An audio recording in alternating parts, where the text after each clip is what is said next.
आपली मुलगी दुसरीकडे नांदते तशी दुसऱ्याची सून आपल्याकडे नांदते.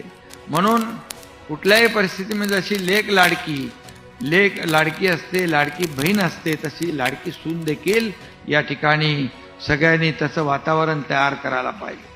आणि म्हणून या ठिकाणी आज मंगळागौरीच्या निमित्ताने आज आपण जे काही नवीन एक अभियान सुरू करतोय, ते अभियान जे आहे ते लाडक्या सुनेंच्या मदतीसाठी आहे. आपल्या मुलीला जसं चांगली वागणूक मिळाली पाहिजे अशी आपली भावना असते प्रत्येकाची, तशीच भावना समोरच्या आईवडिलांची असते. आणि म्हणून आपण लाडक्या सुनांच्या मदतीसाठी एक सुरक्षित, जशी लाडकी बहीण आहे, आपली मुलगी आहे, तशी लाडकी सून म्हणजे सुरक्षित सून, अशी एक हेल्पलाईन शिवसेनेने सुरू केलेली आहे.